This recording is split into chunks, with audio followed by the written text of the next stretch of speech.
Good morning. All right.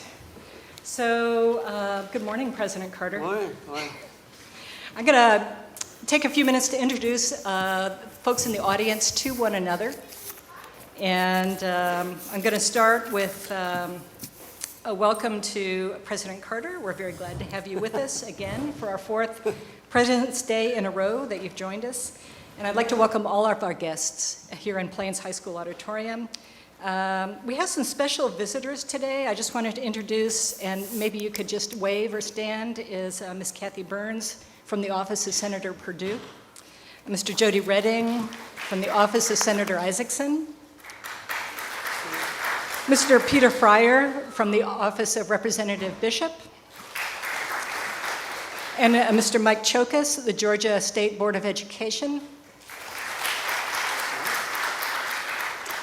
And I'd also like to invite the Columbus State University students to stand up and just let us see where you are, who you are. Thank you very much. So these students are from the History and Political Science and Geography departments of Columbus State University. I'd also like to invite the Georgia Southwestern University students to stand up.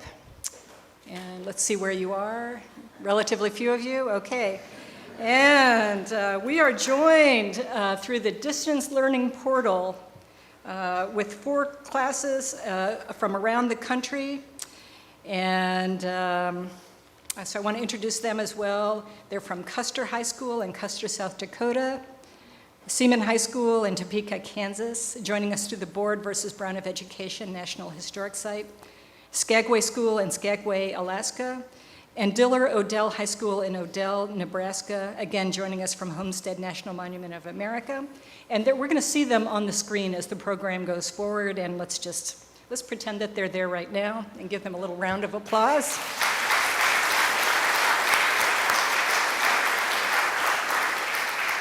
And finally, I want to welcome the 4-H program from Peach County. They've been serving as our ushers this morning. We certainly appreciate that. Thank you very much.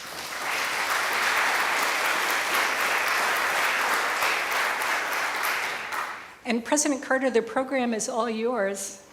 Let us know what you need. Thank you, everybody. You're welcome to Plains. How many of you are here for the first time?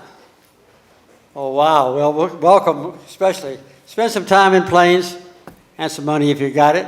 We're very glad to have you. Well, it's a great honor for me to come here on President's Day. Barbara, thank you for that nice introduction, and I'm sure they made all of you feel welcome, and I look forward to seeing the questions later on, I guess, with some trepidation, and also from the 4 classes around the country. Well, I think one of them in Alaska and one in South Dakota and so forth. I don't know the rest of them. But anyway, thank you for letting me come. This is the first time that my wife, Rosen, has not been here. But Saturday night, she had a very serious operation.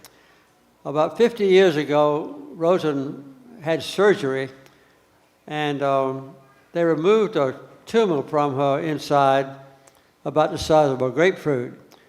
And for the last 25 years, she's had trouble with her intestines and with her bowels.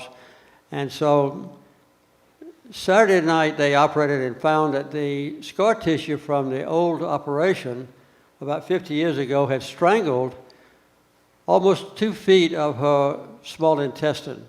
And it was a very serious operation. They didn't give me a lot of hope before the operation was over. They said, well, for a 60-year-old woman, it would not be bad, but for a 90-year-old woman, we can't really say. So I was definitely afraid. I prayed for 3 hours, and then finally the doctor came in at about 5 o'clock in the morning, Sunday morning, and told me she was going to be okay. So she's got to stay in the hospital another week.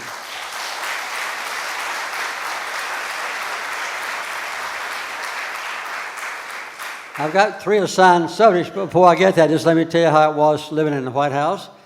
I never had been there before I went up to be inaugurated president, but I really liked the White House, and I looked around and found where Abraham Lincoln had his cabinet meetings and where Roosevelt had met with Prime Minister Churchill to plan the Second World War, and where Harry Truman had his desk, which I used to tie trout flies on while I was president, and while I listened to Willie Nelson music, by the way. And then I saw a desk that Thomas Jefferson made himself that he used to carry on top of his horse with him, a very small desk that he could write on when he got to different places. So it was a very awe-inspiring thing for me to move into the White House. And I found when I got in that it was even more awe-inspiring, their responsibilities, than I had thought before. So, but we really enjoyed it. I had two of my sons and their wives were living in the White House with us. Amy was only 9 years old, and she was living in the White House. She went to public school in Washington, the one nearest to the White House. And so Amy had a good time while we were there, and one of my sons had a good time. The other one was going to college at George Washington University.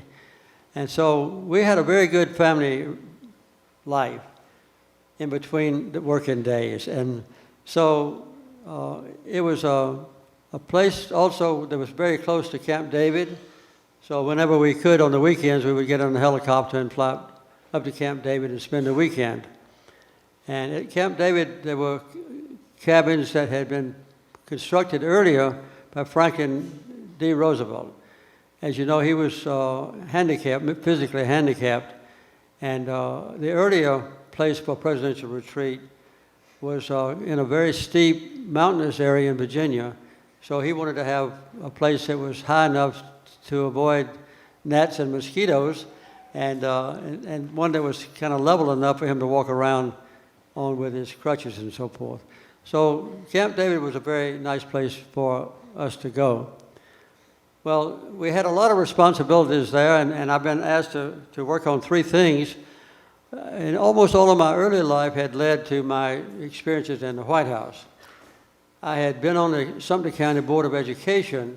In fact, I was chairman of a Board of Education in 1962. And this was a time when racial integration was very prevalent as a prospect in Georgia. And the key people who were running for governor of Georgia all pledged that they would never permit African American children and white children to go to school together. The number one Democrat in the state at that time used to hold up one finger, and he, in his campaign speeches, and he would say, "No, not one," which meant that if the African Americans went into classrooms with white students, that he would close down the public school system. And so I was very idealistic back in those days. I had been raised in a community in Archery, Georgia, about 2.5 miles west of here. All my playmates and all my friends and all the people with whom I worked in the field were African Americans. And so I was raised in an African American culture. And I saw the devastating effect then of racial segregation. And then when I got into the Navy, I was a submarine officer in the U.S. Navy. And Harry Truman was president in 1948.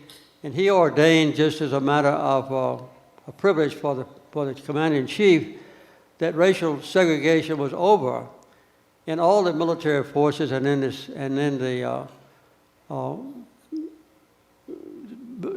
civilian forces of America both. So this was a very courageous thing that he did. So by the time I came home from the Navy, I was convinced of a value of racial equality.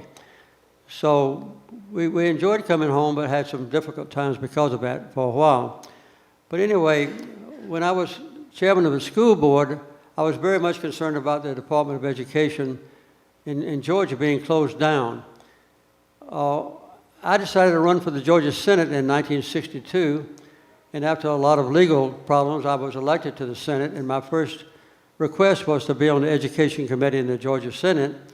And then I was lucky enough, since it was a brand new Senate, every senator was elected new that year, I was appointed chairman of the University Committee. So as the chairman of the University Committee, I was able to get a 4-year college in Georgia Southwestern, so I didn't have any trouble getting reelected to the Senate after that. So when I got to the White House, I was convinced that we needed to recognize the importance of public education in our state, and I'm very glad that Mike Chokas who was state legislator from Georgia for a long time, is on the state board of education now, and he's taking good care of our school children in this area. But anyway, that's all I wanted to do. But I could see when I got to Washington that the education department was buried under health and welfare.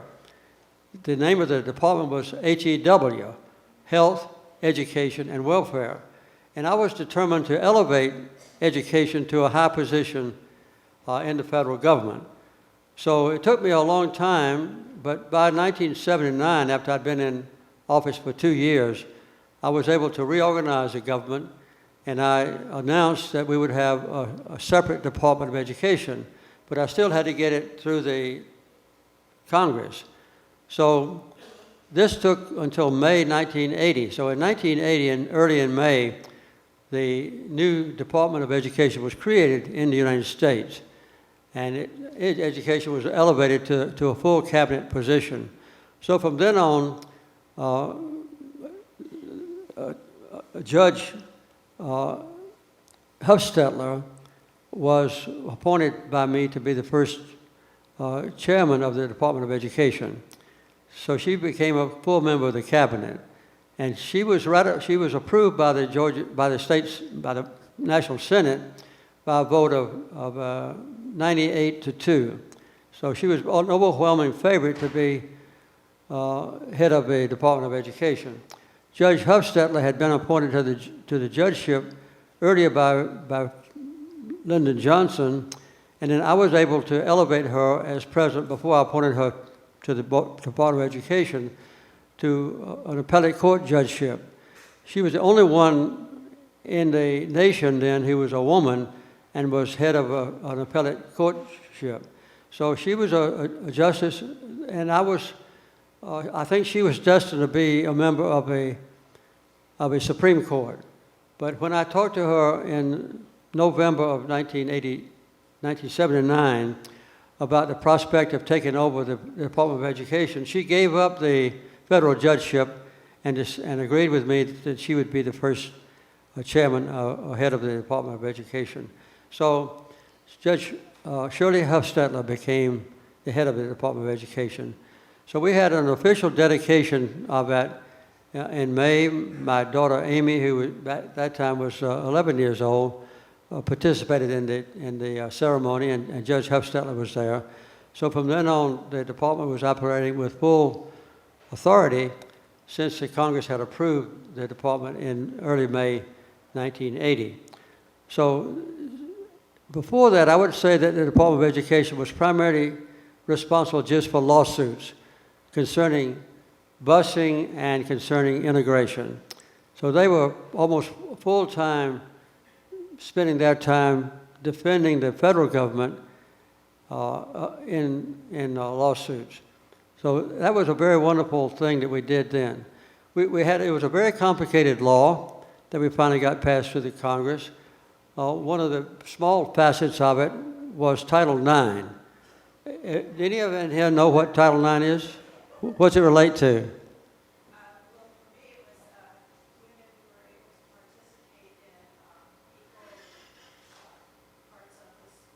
Okay. It gave equality to women students is what it did. And so that has been very successful, and that brings up the second thing I want to talk about, and that was the rights of women and girls. One of the facets of Title IX that was interpreted by the Department of Education and the courts was that Title IX not only guaranteed women the right to be equal in participating in sports in high school and elementary school, but it also protected women's rights against abuse, sexual abuse. As you may or may not know, we have a very serious problem in our colleges now. I won't talk about high schools, about sexual abuse. As a matter of fact, 1 out of 4 girls who enter an American college is sexually abused before she graduates from college. And this is a terrible blight on our society. And 3 years ago, I wrote a book called A Call to Action, calling the world to come to action to protect the basic rights of women and girls. One thing that we found out when we had this conference at the Carter Center was that Atlanta is the #1 place for slavery in modern times. I don't know how many of you knew about that, but about 4 million people every year are sold into slavery. And about 80% of them are girls that are sold into sexual slavery. The others are men who are sold into human bondage to act as a servant or worker in some place without giving their permission, their own permission. So slavery now is more prevalent in the world than even it was in the 18th and 19th centuries before the war between the states or the Civil War. Slavery is known now as human trafficking. It's when you acquire control over a human being and sell that person for employment in another profession against their will. So that's what we face. I mentioned earlier Atlanta, Georgia. Atlanta has the busiest airport on earth. And the reason Atlanta has become a center for slavery is that a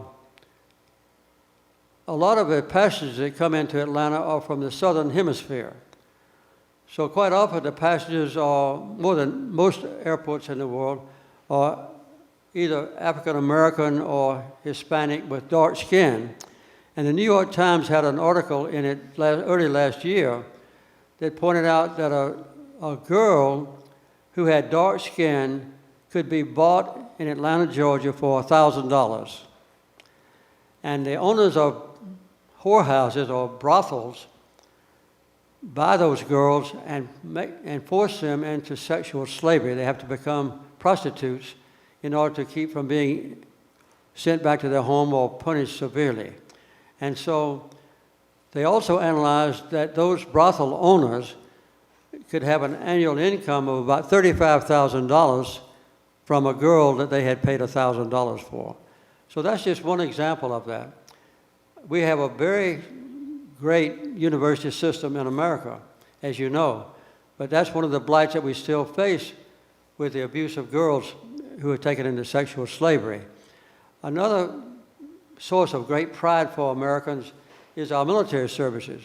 And year before last, they did an analysis and reported that 16,000 sexual abuse cases were found in the U.S. military every year.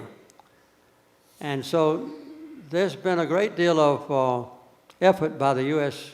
Congress to do something about this, but so far they haven't been able to do all the things that they want to do to correct that problem. This is a very serious problem around the world. In most countries, including ours, only about 15% of the members of the House and Senate, the Congress of the United States, are all women. We'll have another increase, I believe, recently and in the years to come. I think more and more women have now decided to run for office, and quite often, of course, when they run for office, they are elected. So we'll have an increase in that number, in that low number. Only one country in the world has a majority of women in this parliament, and that is Rwanda, which is on the east side of Africa. So women ordinarily around the world have a very slight chance of running for public office or being elected if they are chosen. But as you know, we have never had a woman president in the United States yet. But many other, many other countries have had women as their leaders. The top leader in Germany right now is a woman, and we have had the first woman that was ever head of a state was in India, when my mother was in the Peace Corps in India back in 1968. Mrs. Gandhi was a prime minister of India. And of course, Great Britain has had a prime minister who was president, and so forth. So we have had a good many women as head of a state, but we haven't had one in the United States yet. So anyway, women are deprived of that. Just on ordinary employment, women feel a very severe handicap. On an average, if you take all the women who work a full-time during the year and all the men in the United States who work a full-time during the year, women get paid 23% less than a man.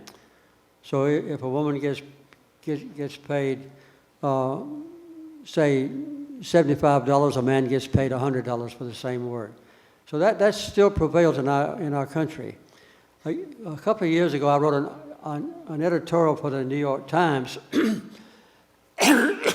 and I pointed out that of the Universal Declaration of Human Rights, there are just 30 brief paragraphs.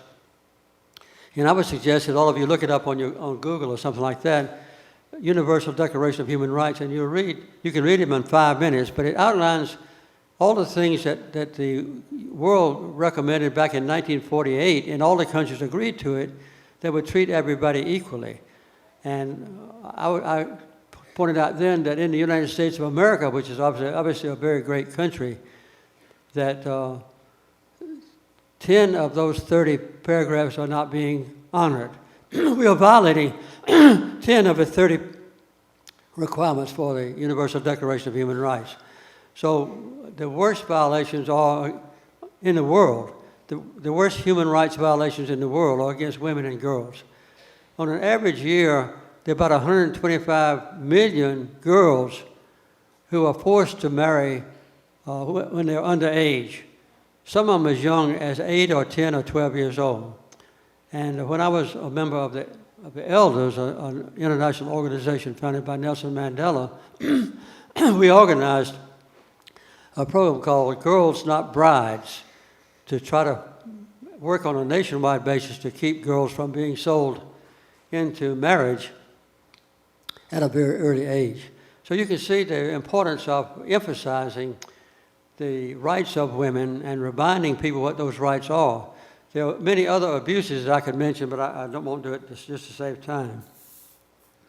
But one of the main facets that we've used in education, not only in high school and elementary school, but also in colleges, is Title IX of the education law that was passed in 1980.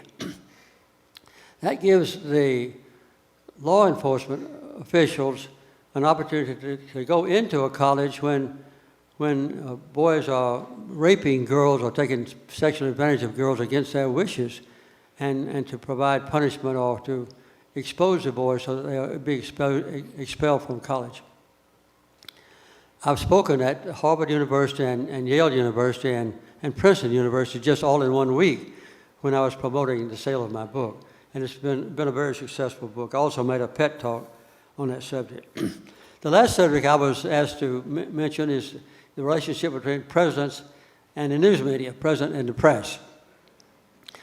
There was an analysis done by a professor in Indiana of my presidency when I went out of office, and they analyzed all of the headlines and all of the news on television during my 48 months as president, and they found that I got negative reports from the news media 47 months. The only month I ever got positive press was the first month when my wife and I walked down Pennsylvania Avenue, and I got so much good publicity on the headlines that I was treated well that month. For the rest of the time, I had a negative coverage. But I never did object to it. I really like to have the press conferences, because in a press conference, when it is published live on television, you don't have news reporters interpreting wrong what you actually say. So I was able to appeal directly to the American people in our press conference. So for a while, I had press conferences every 2 weeks. But eventually, we gave that up and just had them less frequently than that. But I had more press conferences than any other president per month when I was in the White House. And I got along quite well with the presidents, with the press. Quite often, I would have a luncheon at the White House, and I would invite regional leaders like the editors of the American Times Recorder or the Atlanta Journal, Atlanta Constitution, to come to the White House, and I would spend a special 2 hours just answering their questions that might relate to Georgia or to the other states. So I had a very good relationship with the press, but I had to realize that they never were going to treat me well because I was president. they primarily were devoted to putting out the things that I did wrong or they thought I could do better. So I didn't object to it, but I didn't like it. But I had to live with it. And of course, some presidents get a lot much worse published than I did. One of the things that changed when I was president was the establishment of CNN. Before CNN was established in 1980, all of the news that people got on television was from just 3 stations, NBC, CBS, and ABC. Just those 3 television stations were the only ones that gave the news. And they would have kind of some discussion early in the morning on the morning shows, and they would have news once a day. That was about 6:30 in the afternoon. So, except for special occasions, which were very rare, the only time anybody in America could get news on their television was in the afternoon at 6:30. And you had 3 choices, NBC, CBS, or ABC. Those were only 3. But I helped establish CNN. I had a very good friend named Ted Turner, and he talked to me about it, so we passed a law that authorized news to be broadcast 24 hours a day, and CNN was the first one. And they began in 1980. Since then, there's been a whole lot of other news media. As you know, you can get MSNBC or you can get Fox News and so forth. And then all during the day, you can get different news channels, some devoted particularly to finances or some devoted to other things.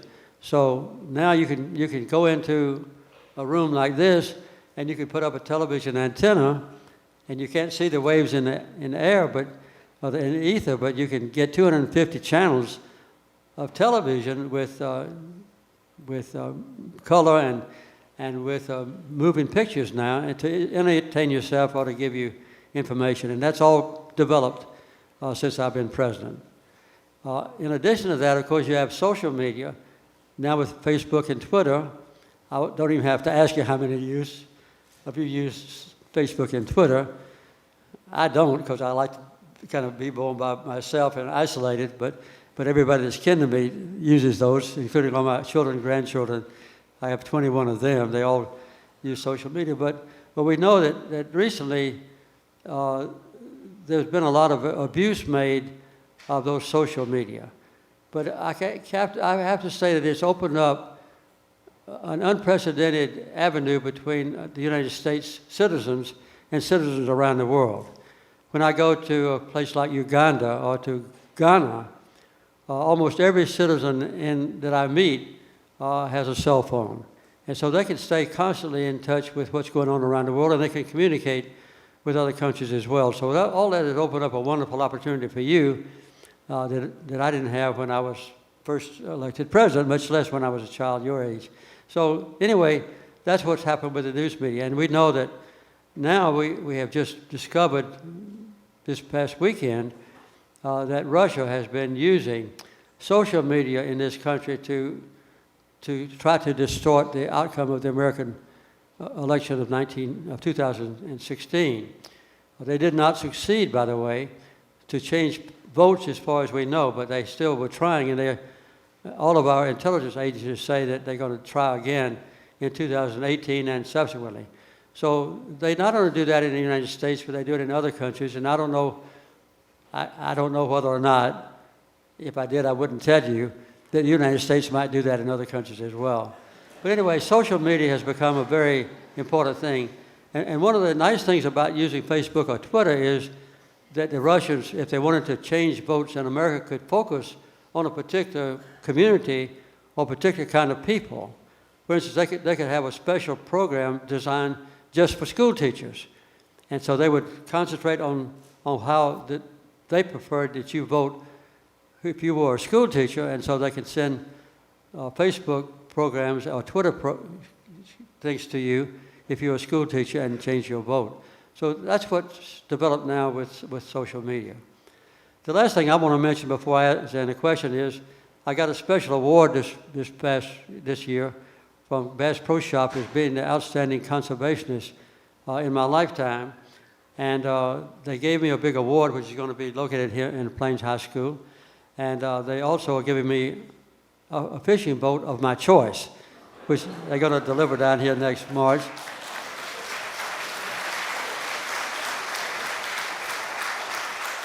And so they're going to bring it down from Missouri, where the headquarters of Bass Pro Shops is, and deliver me my boat next month.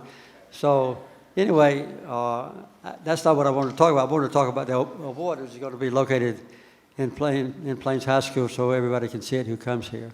So the award is for being especially committed to the environment.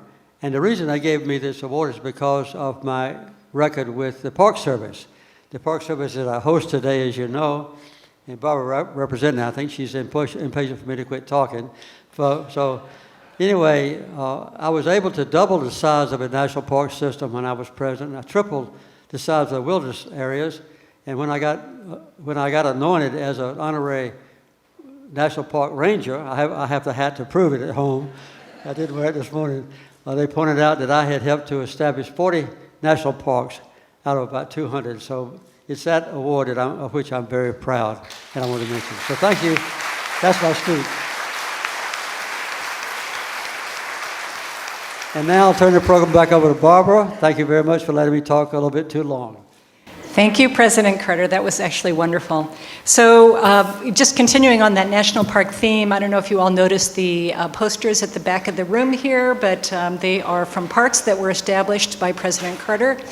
Please give yourself a few minutes to enjoy those personal messages from those park superintendents that were offered when President Carter received his Honorary Ranger Award.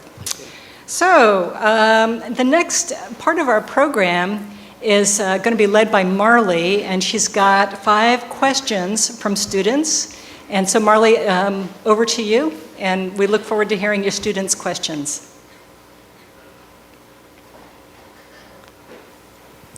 Good morning. We have with us today 5 Peach County, Georgia 4-H'ers who are going to be asking some questions of President Carter this morning. They didn't write these questions, but students that have visited the park this fall did write the questions. So these, I did not prompt them. They wrote questions that they wanted answers for. So we have them as our guests, and they're going to read them for us today. And I'm going to let the 4-H'er, when they come up, introduce themselves to you and ask President Carter a question. And I'll start with Alyssa. Good morning. My name's Alyssa Lunsford. Like Morning, she said, Alyssa. I'm a Peach County 4-H'er. And my question for you today is, what do you feel is the biggest personal sacrifice that you had to make to be president? Well, I think the biggest personal sacrifice I made, and it wasn't very bad, was giving up a lot of my privacy. You know, before I got out of office, everybody in the world knew who I was. I knew when I walked by on the street, they always spoke to me, and a lot of them, unfortunately, either wanted to get a cell phone photograph, now a selfie, or either get a photograph. So giving up privacy was a sacrifice, but it was not something I worried about because I was so glad to be president, to be elected with my wife's help and my family's help, that I was willing to forego that sacrifice. And of course, you have a lot of responsibilities and duties to perform. Some of them are not very pleasant. You have all kind of problems. As a matter of fact, there's a sign on the desk that Harry Truman put there that I kept, saying the buck stops here. So whenever a problem in government it can't be solved by a mayor or a city council, or can't be solved by a governor of a state, or by the U.S. senator or the congressman, it winds up on the president's desk. And he or she someday are supposed to solve that problem. So the duties are very, troubling and so forth. I prayed more when I was president than I ever had in my life, because I think the biggest challenge I had was when I got elected and I got briefed from the military. I discovered for the first time that the United States had enough nuclear weapons, along with the Soviet Union, if we had a nuclear war, that every person on earth would be killed. Not only the ones that we bombed, but everybody that would eventually be stricken and killed by the fallout or the radiation from those nuclear weapons. There's so many of them. We had more than 15,000. I can't tell you exactly how many, and the Russians had more than 15,000. And of course, Great Britain and France and China also had nuclear weapons in. So that was the biggest problem I ever faced, was trying to preserve peace between us and the Soviet Union. And now that I've gone out of office now for a long time, every president that replaces me faces that challenge of not starting a nuclear war that could lead to the killing of every human being on earth. So that was the biggest problem I had, but it wasn't a sacrifice. I kept our country at peace, thank goodness. I was lucky enough to do that. Thank you for your good question, Melissa. Thank you.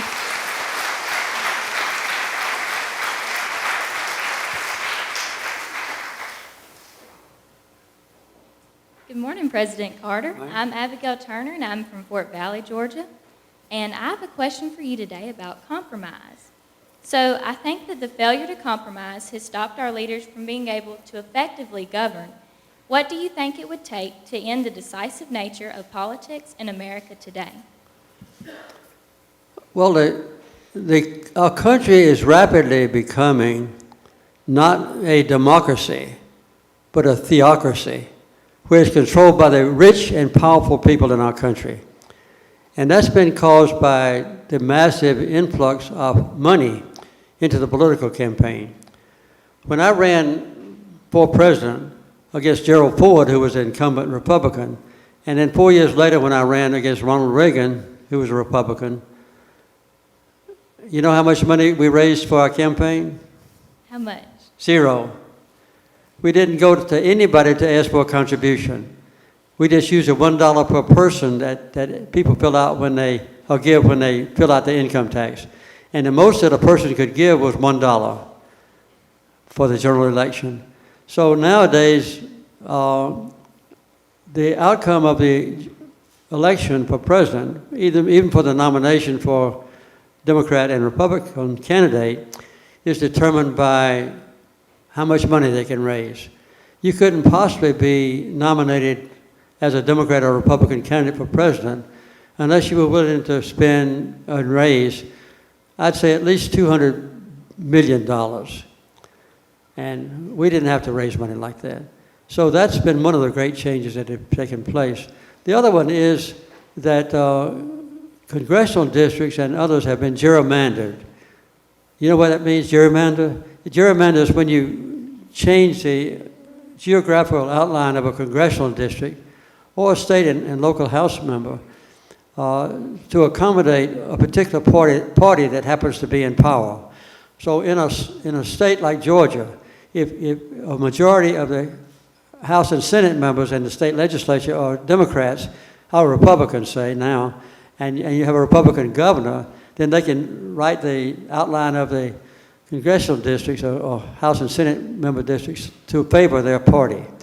And so that means that you stack the Congress with people who have an extreme position that would appeal either to Democrats or Republicans, but not to both. So when they get to Washington, they despise one another, and they also don't have any inclination to cooperate with each other. So you have a lack of, an absence of compromise. You know, politics is kind of the art of compromise, where one side of an issue wants to do something, the other side wants to do something different, and they get together and they work out the differences and pass a good legislation accordingly. That's the way it was when I was in the White House. But nowadays, it's not that way anymore. So I would say, if you could go back to the way that elections were financed when I was running for president, when I was victorious and also when I was defeated, and quit gerrymandering the districts, you could do away with the absence of compromise. That's the best answer I can give you, and I couldn't do it much shorter. Thank you very much. Thank you, President Carter.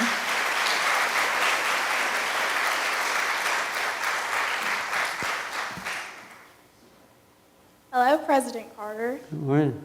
My name is Teresa Lindstrom. I'm from Bon Air, Georgia, and my question for you today is, what is cooler, winning the presidency or winning the Nobel Peace Prize?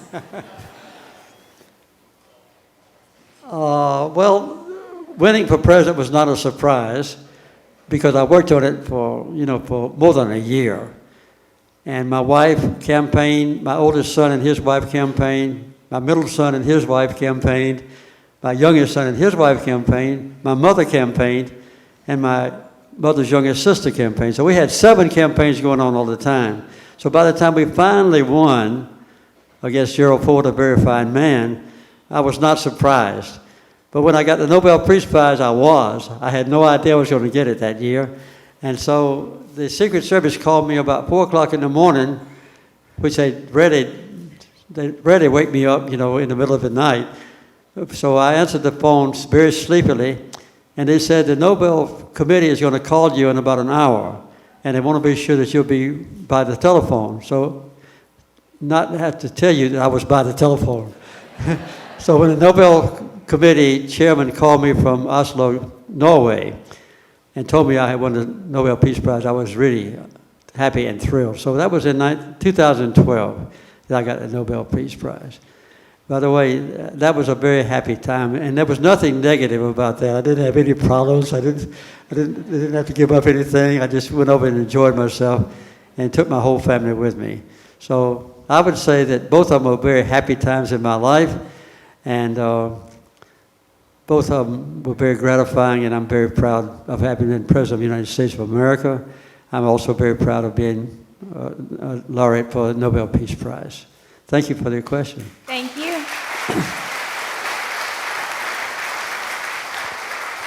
I think the only other time I remember when I was that happy was when the doctor came in Sunday morning and told me that my wife was alive.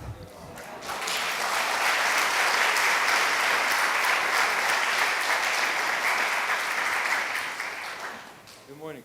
Good morning. You got boys in school too, right? That's good. My name is Colton Roberts, and I'm from Perry, Georgia. And my question to you is, you have accomplished many things in your life and have impacted millions of lives. Do you consider yourself a hero? What was the last part? Sorry. Just the last thing. Do you consider yourself a hero? Well, for my wife, I'm a hero sometimes. And for my children, I'm a hero sometimes. For my grandchildren, I'm a hero most of the time. And for outside world, I guess I can be considered a hero. But no, I don't consider myself a hero. I consider myself to be very lucky. I'm lucky to be a Christian. I'm lucky that God listens to my prayers. I'm lucky to have been, president and governor and to have got a Nobel Peace Prize. I'm lucky that my wife lived. I'm lucky that we, have Plains, Georgia, in which to live. So I consider myself to be lucky, but not a hero. I think the most significant thing that I ever did when I was president, by the way, was to normalize diplomatic relations with China. Because for 35 years, we had been enemies of China, communist China.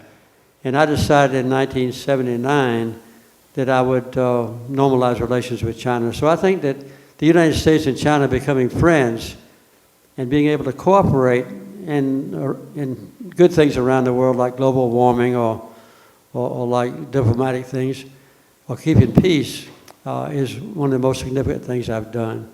But also was able to bring peace between Israel and Egypt and to give the Panama Canal back to the Panamanians and do a few things like that. But I would say the main thing I did when I was president that was good for American people was to keep us at peace. We never fired a bullet, we never dropped a bomb, we never launched a missile against anybody else when I was president, and I'm very proud of that. And we promoted human rights. So, I've done some good things, but no, I don't consider myself a hero. Just lucky. Thank you. Thank you.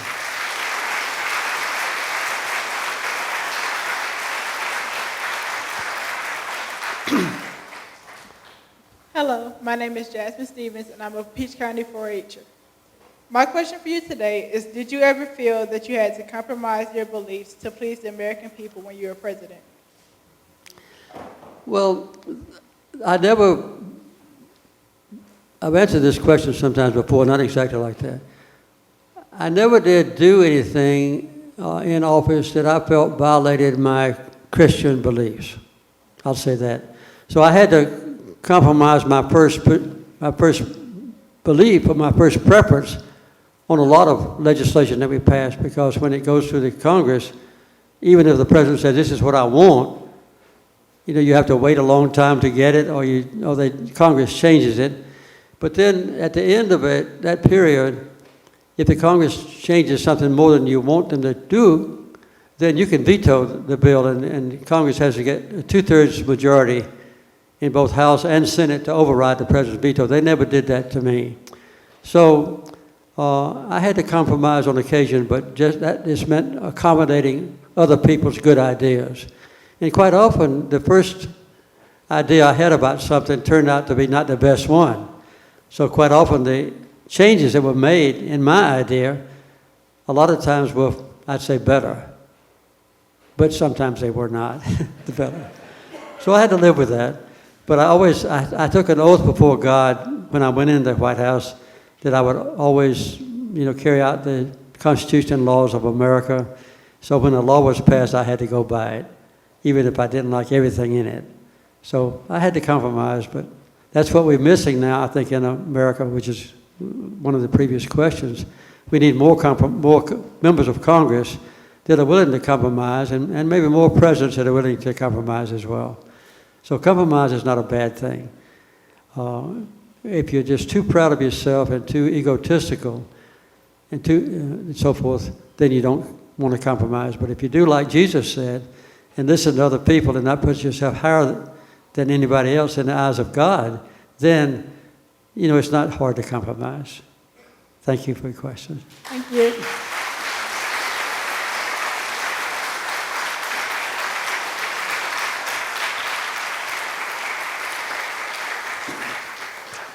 So President Carter, we've been working to get our remote classrooms dialed in. You can see that we've got one. I'm not quite sure. I think that might be Homestead Monument of America. They've been able to hear you. So the live stream going out has been constant. It's the bit of them coming back to us that's been Okay, a you're little going to glitchy. repeat the question, right? Yes. I'll listen to you, of course. Okay, I'm going to ask you the question just straight out because I'm not sure that we've got the Skagway group in yet to ask. Okay, Beth, you want to take it from here? Go right ahead. Okay, so I have a question from the group that's joining us at Brown versus Board of Education in Topeka, Kansas. Can y'all hear me? This is in Kansas? This is in Kansas. So this is from Trey Duffy. He says, why did you want to become president? I'm sorry? Why did you want to become president? Well, I had been governor of Georgia, and I had seen some of the things that our country needed. I felt that some president ought to go into office and demonstrate that we could have peace, that we could live in peace. As a matter of fact, that has not been very common in our country. Since I left the White House, we have been at war with more than 30 different nations on earth. 30 different. And we are now at war with about 6 or 7 countries on earth. So I wanted to demonstrate we could keep peace and honor human rights. So there were a lot of things that I wanted to do when I was president. I wanted to form a Department of Education, which I've often talked about. We had 33 different agencies in the federal government that were dealing with the energy question. And so I was able to create one Department of Energy instead of having 33 different ones to take care of the environment and also to take care of nuclear weapons. So that's the range of responsibilities of the Department of Energy. So there were a lot of things I wanted to do when I was president. I also wanted to have peace between Israel and Egypt in the Holy Land, and I wanted to have normal relations with the People's Republic of China, some of the things. And I wanted to take care of the Alaska lands question, which I did, and that's when we doubled the size of the Park Service. So there were some specific things I wanted to do, but I mainly wanted to keep the peace and honor human rights. Good question.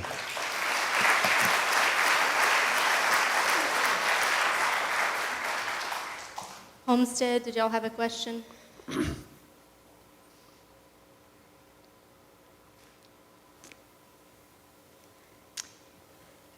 Beth, we have some questions from our Skagway students. And do you mind, President Carter, if I proceed with those? I'm sorry? I'll just go ahead and read the questions from fine. our Skagway students. You're the boss. Okay. Okay, Skagway has benefited from a steady flow of tourists visiting the town and surrounding scenery. This beautiful wilderness has partially been conserved through ANILCA, that's the Alaska I know. National Interest Lands Conservation Act. Considering the Act's controversial history in the state of Alaska, this is an unforeseen and positive benefit for our community. So here we get to the question. Do you see the conservation put forth in ANILCA as an investment in further economic growth? Are there other unforeseen benefits that have arisen due to ANILCA? Well, when we started working on the Alaska Lands Bill, it had been unaddressed and still a problem ever since Dwight Eisenhower was president back in the 1950s. And it was so controversial to create parks and so forth in Alaska that no other president was willing to tackle that problem. Both of the U.S. senators from Alaska and the Congress member from Alaska was against the Alaska Lands Bill.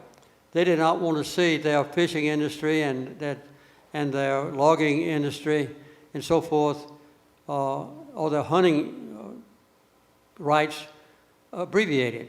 And they also did not want to give the natives of Alaska, the Eskimos and Indians, their part of the property. And they didn't want to see national parks formed instead of state parks. So anyway, I had a lot of opposition with that legislation. It took me 4 years to get it through the Congress. But in December, after October of 1980, we were able to accomplish that goal. Many Alaska citizens didn't like it either, and because they thought it would cut down on their ability to earn a lot of money. But quite often, for instance, the people in Skagway, Alaska, which is where this question came from, and others in Alaska found out that they could get more income from tourists coming to Alaska to visit the state parks, the national parks, and to see other good things in Alaska, to enjoy going to Alaska than they got from some of their industries.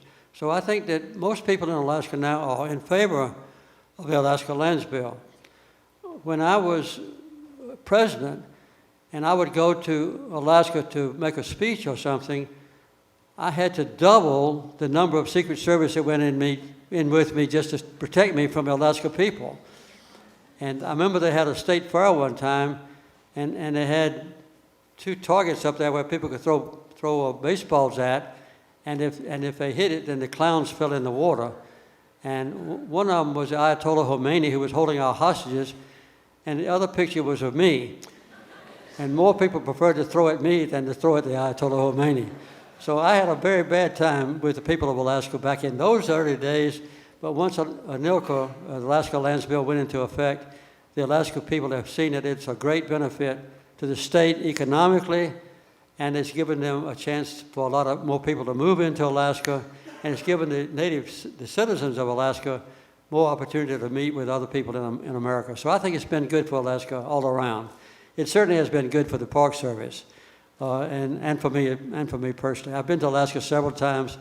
When on fishing trips, I was there, as a matter of fact, this past summer. By the way, I caught a trout 26 inches long, and I just had to throw that in. And so we really love Alaska, and I'm very proud of Alaska. Thank you, sir.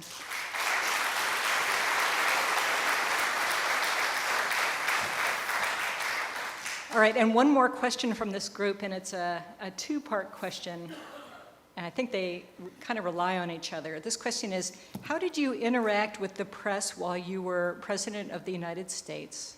Do you have any recommendations for students on how to evaluate the current news and social media? Good luck. I've already answered the first part of that. I didn't get along at all with the press.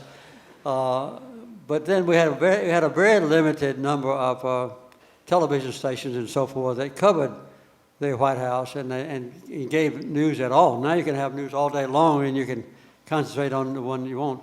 But the problem now is that you probably choose a news television to accommodate the way you already believe. if you like the Republicans, or if you like what President Trump is doing, then you probably watch Fox News all day long.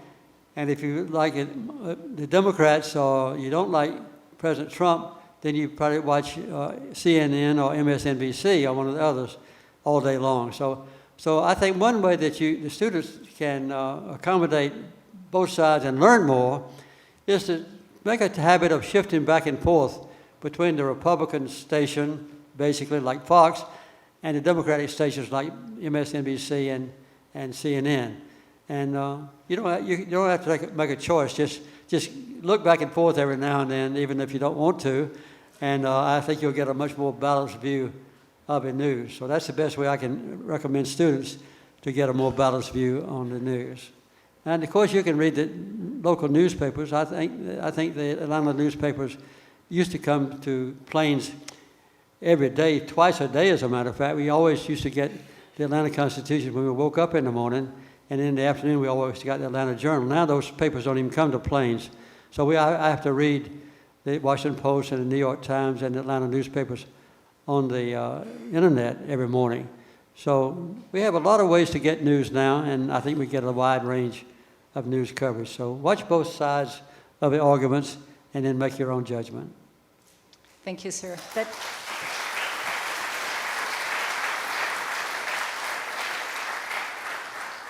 That finishes the question and answer portion of our program. So let me just tell the audience what's going to happen next. Okay. So we're going to there's going to be a little 5-minute pause, and we're going to ask everybody to stay near their seats. Stand and stretch if you want to, but stay near your seats. What we're going to do is we're going to set up the stage for book signing. President Carter is going to be here to sign your books. We're going to ask you to come onto the stage from this side, come up, get your book signed, and then exit on this side. So just make a loop. And this works very smoothly. Learning, we're going to be able to do questions.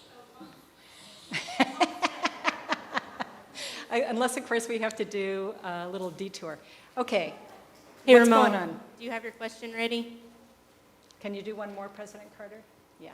Okay. Yes, we got a yes. Ramon, go ahead.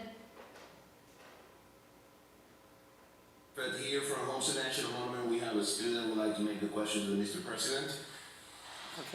Okay. I'm Austin Hud. What was the most difficult thing about being president? I think the most difficult thing about being president was trying to keep the peace, because there were so many challenges for me, like they are for President Trump now and for all his predecessors in the White House, to go to war. And unfortunately, in our country now, the American people are basically think it's okay to go to war. If we're going to try to implant or start somewhere in the world a democracy similar to what we have in America, then most Americans agree that it's okay to go to war. And we forget that we worship the Prince of Peace and not a Prince of War. And all of our Christian beliefs and all the beliefs of Islam, the Muslims, and the belief of Jews, and the belief of Buddhists, and the belief of Hinduists, all call for peace. But America is now got the reputation of being the most warlike country on earth. Since I normalized relations with China, the other great country on earth right now, in 1979, they told me that they were going to invade Vietnam. And they invaded Vietnam in March of 1979, and they withdrew immediately after about a month. Since that time, China has not been to war at all. We've been to war at least 30 times. And so Americans generally say, I'm for peace, but we give our members of Congress and our president support because it's easy for a president who is the commander-in-chief to be very popular because he represents, in effect, all of our military forces overseas, and I felt that. So to keep the peace was very difficult for me. By the way, China has not spent a lot of money on wars. For instance, in Iraq and Afghanistan, the United States has probably spent $6 trillion. $6 trillion. We now are $21 trillion in debt, our country is. The average amount of money that the federal government spends for everything in an entire year is about $4 trillion. That is tell you how much it is. And what China has done is use their income to benefit their own people with so-called infrastructure. I'll just give you one example. When Rosa and I go to China, which we do very often, we ride on the high-speed trains. China has 14,000 miles of railroads where the trains go from 250 to 350 miles per hour. We don't have any high-speed trains in America because the Chinese have spent money on railroads, on roads, on seaports, on new universities and so forth, but we have spent our money on war. So I would say, I've given you a long answer, but I'd say the most difficult thing for me when I was president was to keep the peace and to try to set an example for other presidents to keep the peace, which we have not yet done. I think eventually, though, we're going to have to learn how to live with each other as the next step in human evolution.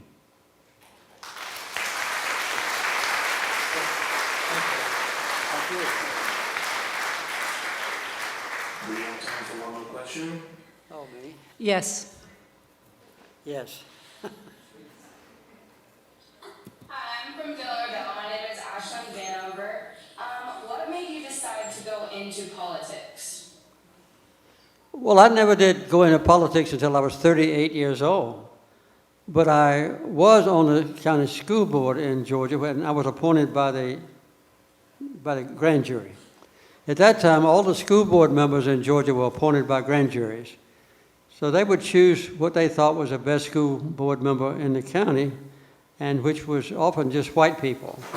So when I was serving the state senate, I was trying, that was my first trip into politics. I just wanted to help preserve or protect the public school system. That was the reason that I went into politics to begin with. But then, of course, I was elected to the state senate, then I was elected to governor, then I ran for president, and luckily I was elected there. So I was expanding my knowledge of problems and my ideas about how to solve them all the time I was in public office. So I had a great start as governor of Georgia, and that let me do a fairly good job when I got to the White House. Thank you for your question.